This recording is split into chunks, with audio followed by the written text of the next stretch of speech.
ISL-ൽ കേരള ബ്ലാസ്റ്റേഴ്സിന് മിന്നും ജയം 1-നെതിരെ 3 ഗോളുകൾക്കാണ് ചെന്നൈയെ കേരള ബ്ലാസ്റ്റേഴ്സ് പരാജയപ്പെടുത്തിയത്. ചേതൻ സാജൻ സ്പോർട്സ് ഡെസ്കിൽ നിന്ന് വിശദാംശങ്ങളുമായി ചേർന്നു.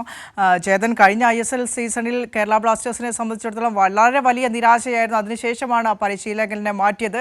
പുതിയ പരിശീലകന് കീഴിൽ ഓരോ തവണ കളിക്കുമ്പോഴും മിന്നും വിജയം. ആ വിജയ കഥ തുടരുന്നു കേരള ബ്ലാസ്റ്റേഴ്സ്. ഇന്നത്തെ മത്സരത്തിന്റെ വിശദാംശങ്ങൾ. വിനിഷ, ഈ സിംഹത്തിനെ അതിൻ്റെ മടയിൽ പോയി ആക്രമിച്ച് കീഴടക്കുക എന്ന് പറയുന്നത് കേട്ടില്ല. അതാണ് ഇന്ന് ചെന്നൈയിൽ നമുക്കിന്ന് കാണാൻ സാധിച്ചത്. ചെന്നൈയിനെതിരെ വളരെ ആധികാരികമായ ഒരു വിജയമാണ് കേരള ബ്ലാസ്റ്റേഴ്സ് നേടിയിരിക്കുന്നത്.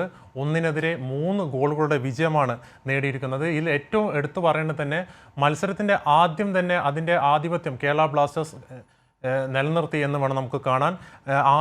3-ാം മിനിറ്റിലാണ് ആദ്യ ഗോൾ കേരള ബ്ലാസ്റ്റേഴ്സിനായി പിറന്നത്. ജീസസ് ജിമിൻസൺ ആണ് കേരള ബ്ലാസ്റ്റേഴ്സിൻ്റെ ചെന്നൈയുടെ വല കുലുക്കിയത്.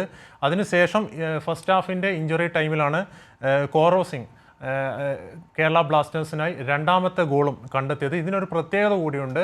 ഈ കേരള ബ്ലാസ്റ്റേഴ്സിനായി ഗോളടിക്കുന്ന ഏറ്റവും പ്രായം കുറഞ്ഞ താരമായാണ് ഇപ്പോൾ കോറോ സിംഗ് മാറിയിരിക്കുന്നത്. ഇപ്പോൾ അദ്ദേഹത്തിന് 18 വയസ്സാണ്.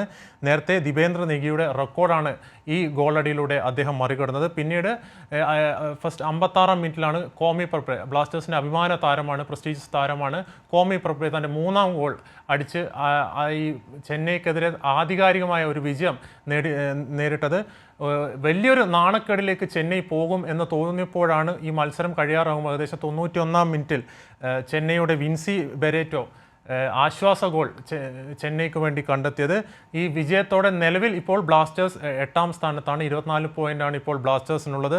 അതുപോലെ തന്നെ ചെന്നൈ ഇപ്പോൾ നിലവിൽ 10ാം സ്ഥാനത്താണ്. 18 പോയിൻ്റാണ് ഇതുള്ളത്. കേരള ബ്ലാസ്റ്റേഴ്സിനെ സംബന്ധിച്ചോളം വളരെ ഒരു അഭിമാനകരമായ ഒരു വിജയം തന്നെ നേടിയിട്ടുണ്ട് എന്നാണ് നമുക്ക് ഈ ഘട്ടത്തിൽ വിലയിരുത്താൻ. വിനിഷ.